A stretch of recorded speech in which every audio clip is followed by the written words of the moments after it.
गुरु भक्ति योग। जब मनुष्य को संसार के प्रति घृणा उपजती है, उसे वैराग्य आता है और गुरु के दिए हुए उपदेशों का चिंतन करने के लिए वह शक्तिमान होता है, तब ध्यान के बार बार अभ्यास करने के कारण उसके मन की अनिष्ट प्रकृति दूर हो जाती है। गुरु सेवा से भली प्रकार जान लिया जाए, तभी मंत्र के द्वारा शुद्धि पैदा होती है। शिष्य को आज्ञाकारी बनकर सावधान मन से एवं निष्ठा पूर्वक गुरु की सेवा करनी चाहिए। उनसे भगवत भक्त के कर्तव्य अथवा भगवत धर्म जानना चाहिए। गुरु जब कोई चीज करने की आज्ञा करे, तब शिष्य को हृदय पूर्वक उनकी आज्ञा का पालन करना चाहिए। गुरु के प्रति इस प्रकार की आज्ञाकारिता आवश्यक है। यह निष्काम कर्म की भावना है। इस प्रकार का कर्म किसी भी फल की आशा के लिए नहीं किया जाता, अपितु गुरु की पवित्र आज्ञा के लिए किया जाता है। तभी मन की अशुद्धियां जैसे कि काम, क्रोध और लोभ नष्ट हो जाते हैं।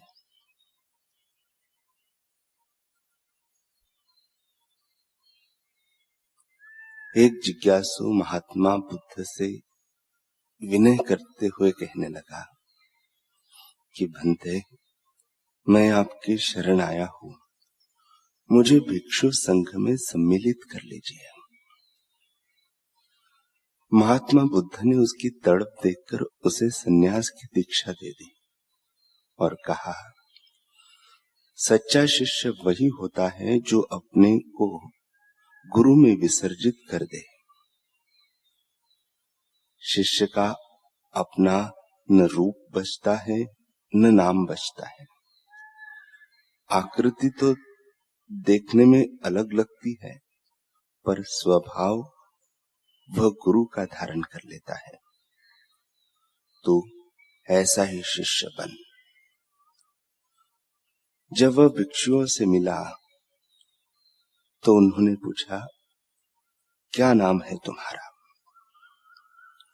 उसे गुरुदेव का उपदेश याद आया कि गुरु से पृथक उसका अपना तो कोई अस्तित्व ही नहीं है, अतः वह चुप रहा।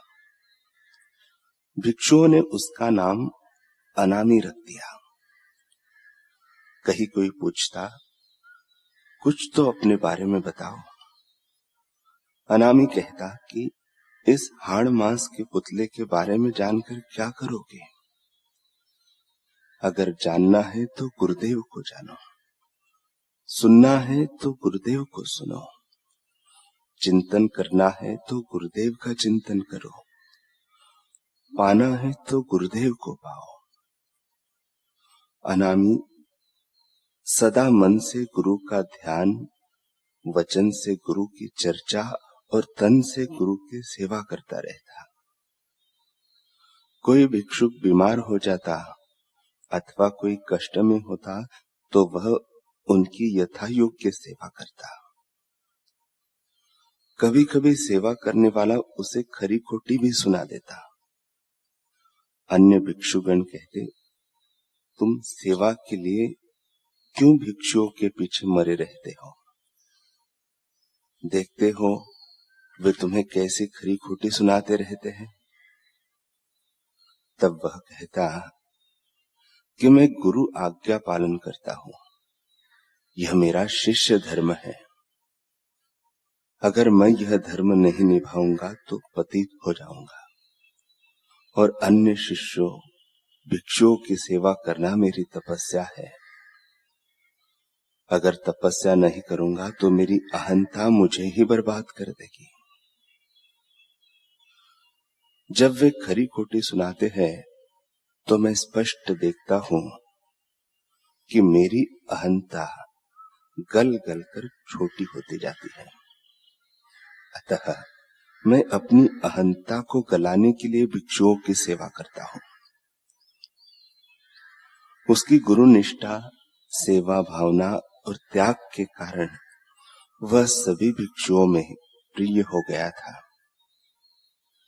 कई वर्ष बीत गए। अनामिक का शरीर वृद्ध होता जा रहा था। एक दिन अचानक उसकी तबीयत बहुत खराब हो गई। भिक्षुओं ने कहा, अनामी,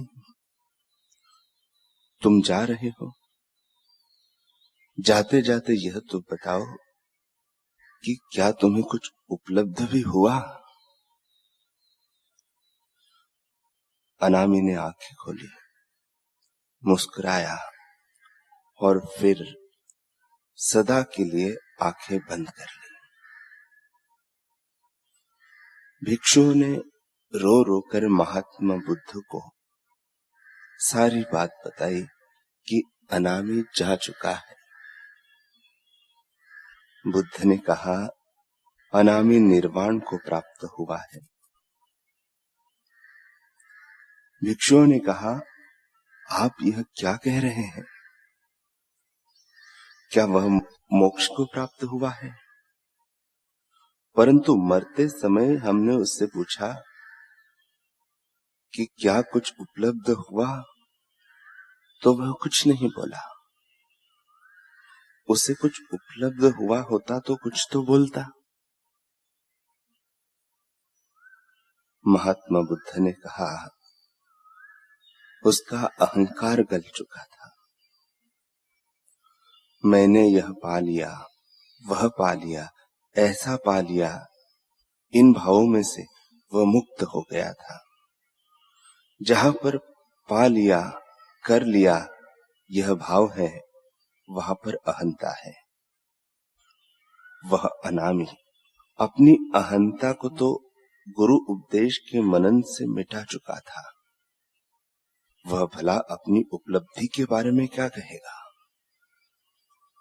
अहम तो था नहीं, और जहां अहंकार नहीं वहां उपलब्धि का वर्णन कैसे? अब तुम सभी अनामी की तरह होने की चेष्टा करो। सभी भिक्षुओं ने अनामी के शरीर की अंतिम क्रिया कर दी।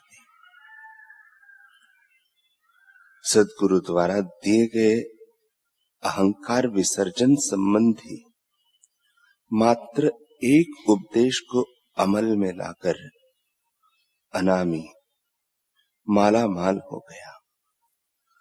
ऐसी होती है ब्रह्मनिष्ठ सद्गुरु के उपदेश के आचरण में लाने की महिमा, गुरु आज्ञा पालन की महिमा।